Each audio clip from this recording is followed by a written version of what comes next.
Je me souviens encore du jour où on a fait notre mariage. On s'est mariés un samedi.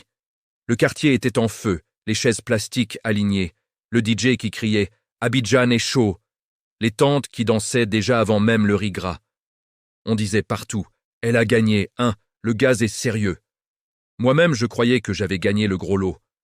On s'est mariés dans la joie, sous les bénédictions, les prières, les conseils non demandés. Dimanche même, le quartier parlait encore du mariage. Le gars là a bien choisi femme, hein? Regardez comment elle est calme, respectueuse. 3 mois seulement. 3 petits mois après notre mariage, tout a basculé. J'ai compris que le mariage peut être court, mais la honte, elle, peut faire long séjour. Au début, j'ai senti le changement doucement.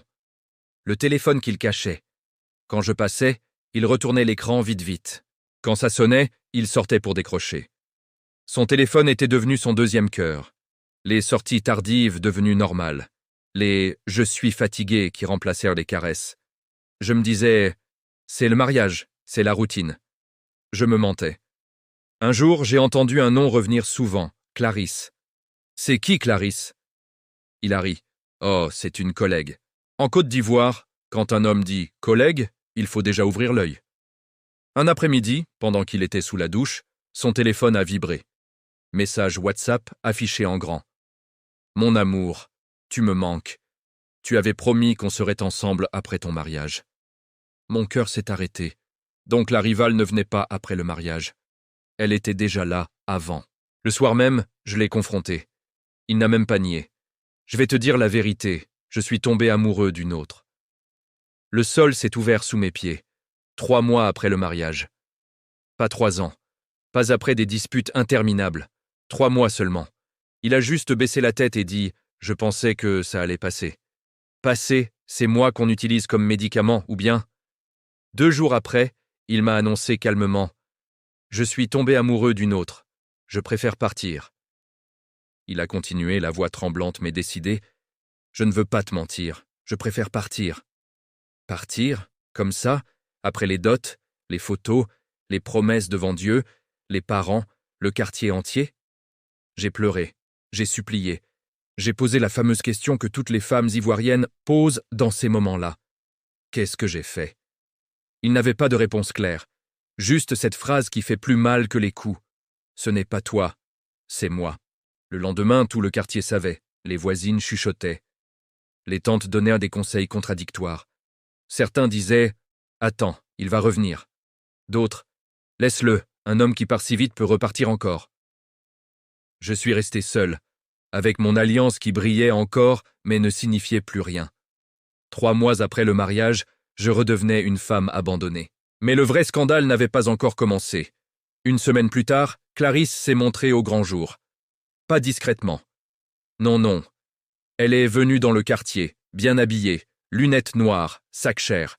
Elle est descendue de la voiture de mon mari. Les voisines ont tout vu. Hé, c'est la femme-là, donc c'est ça la fameuse Clarisse?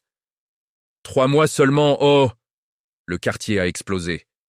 Pire encore, Clarisse a eu le culot de dire devant certaines personnes « Moi je suis là depuis longtemps, ce mariage-là c'était juste une erreur. » Une erreur? Donc moi je suis l'erreur officielle avec dot, mairie et bénédiction. Les tantes se sont réunies, les oncles ont appelé, les parents ont pleuré. L'affaire est devenue dossier familial. Lui, il est parti vivre avec Clarisse.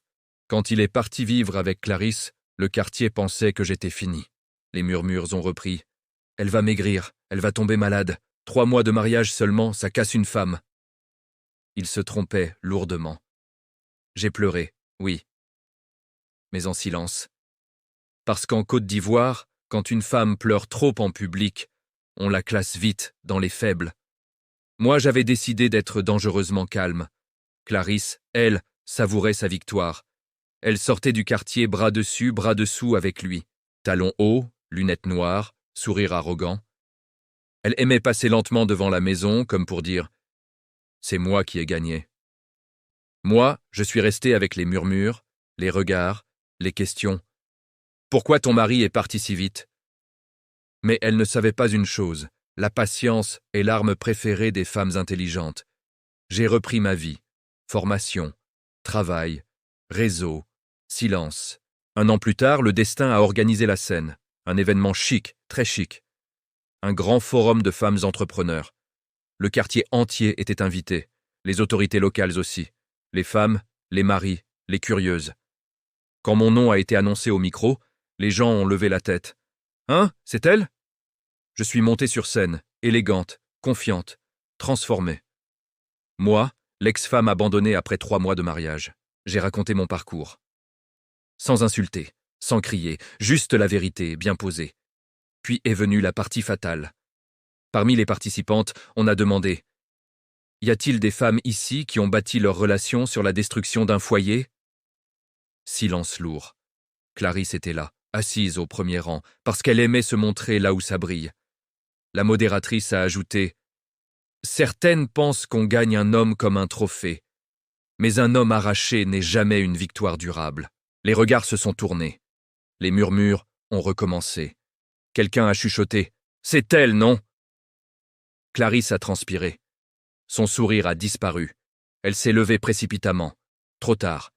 L'humiliation était publique, silencieuse, propre. Aucun nom prononcé, mais tout le monde avait compris. Quelques semaines plus tard, ma réussite a explosé. Contrat, voyage, invitation. On me demandait conseil. On me présentait comme une femme forte, inspirante. Et lui, dans tout ça, il était devenu un spectateur. Il me regardait de loin, honteux.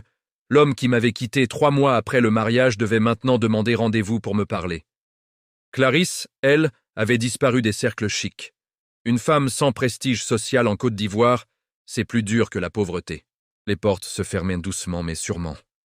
Le coup final est venu le jour où j'ai annoncé mon nouvel engagement. Un homme posé, respecté, qui n'avait pas besoin de voler la femme d'autrui pour se sentir important.